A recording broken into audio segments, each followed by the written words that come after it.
The idea for Worthing Shows really came about when I was looking for products in the supermarket to give my child, and for me to eat something that was nice but was also healthy and not low fat. I mean, not high in fat, not high in sugars, and also was free from dairy, free from sugar and nuts, which I didn't want to give my child because of his allergies. So I started looking for products like that, and there wasn't really anything around that I felt was nice and suitable. When I realised I wanted to make a business out of it, I realised that there were a lot of stages you have to go through with food. It's not a simple area to be in. So I started looking into how I was going to do it, and that involved going to see trading standards, going to see the FSA, the Food Safety Association, Food Standards Association, and started looking into bulk buying ingredients, started looking into packaging, and also legalities of packaging and barcodes, and every single little bit that came with it I started reading up on, asking people. I got some advice from Business Link Northwest, and basically just kind of collated all the ideas and started working towards putting it together, which took a few months, but there was a progress that I had to go through, you know, a bit of a process, and then when everything came together, then I started to get a product that was legal to sell. When my son's in bed and I wasn't working, then that's when I'd start the business again. I'd work till 4 in the morning, sometimes making products in the kitchen, driving my neighbours mad with the blender. So I always found time, and I just think there's 24 hours in a day, and too many people just think a day is 9 till 6, and it's not. There's plenty of other hours and time to fit things in, and if you're passionate about something, then it's like a hobby, so you do it as and when you need to. When I decided I was going to take the products to market, and obviously knew I needed some packaging, I'm not very good at design, and I'm not going to pretend I'm good at design. It's something I've never been interested in.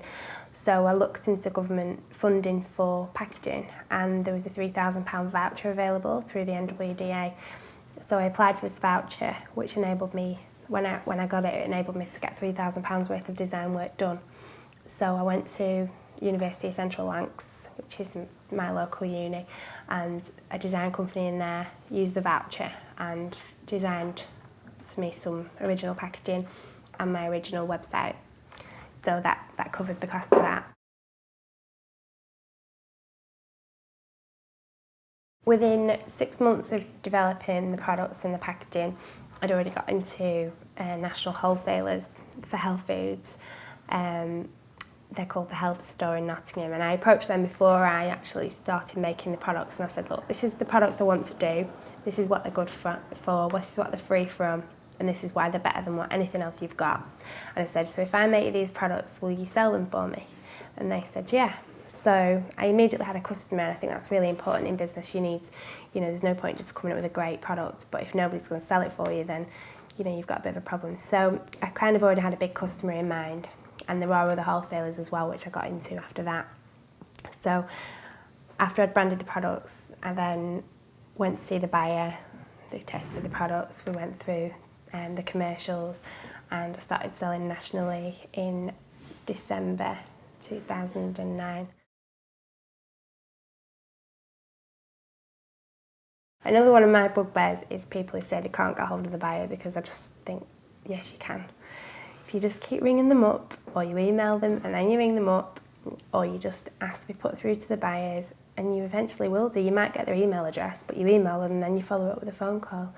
And I didn't find it very difficult, but people always ask me, how do you get hold of the buyers? And I just find it really simple, but I don't know, maybe I've been lucky, but I didn't find it too difficult to get hold of the buyers. I think it's about developing a relationship as well with the buyers.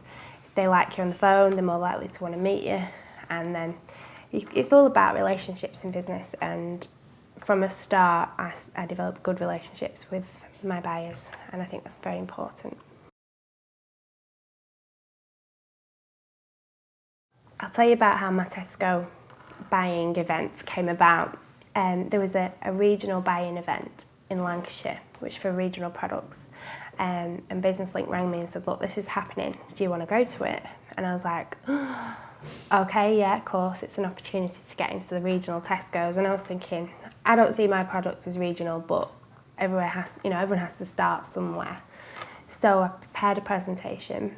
Basically, in my presentation, I included everything that my product is good for and why it's better than other products out there, because you really have to identify the market and make it clear to buyers why you should have that space for your products, because it's all about buying space at the end of the day, selling space.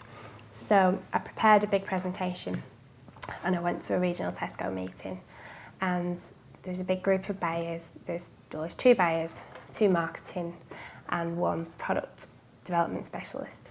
And they all tried the products and they were all quite pleasantly surprised.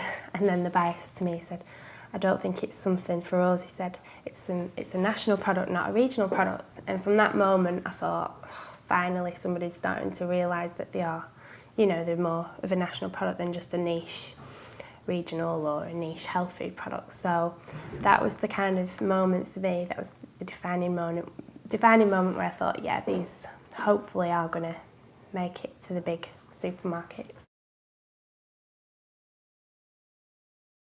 Before I went on the den, there was a massive checklist going in my head. You have to know everything. You only saw, I think, 15 minutes of my pitch, but I was in there over an hour, and I'll be going to absolutely everything. And if you don't know it, well, you really, really need to know it if you're going to go on Dragon's Den. There's just no point. You need to know everything about your figures, and you need to know everything about your forecasts. Before I went in there, I really wanted to work with Peter Jones.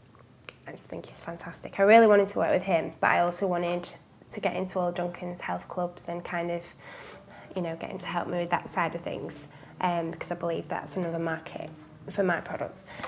So I would have been really happy with Theo, Peter, Duncan or Deborah, but the 2 that I really wanted together were Peter and Duncan. So when that was an option, I was absolutely over the moon. Completely worth it to give away 30% to them, because without them I definitely wouldn't have got to this point. I was getting there, but I was getting into Tesco, but I've got into all the top 5 major multiples. I've got the best manufacturer making it and licensing it for me, and I'm absolutely over the moon with them. And I'm already looking into making other products now, and I know that if I find the right manufacturer for them, then we'll do the same kind of license route that we've done with the manufacturer I'm with now. And yeah, it's been absolutely fantastic. I picked the best 2 dragons, and I'm really happy with my decision, and they've been very, very helpful.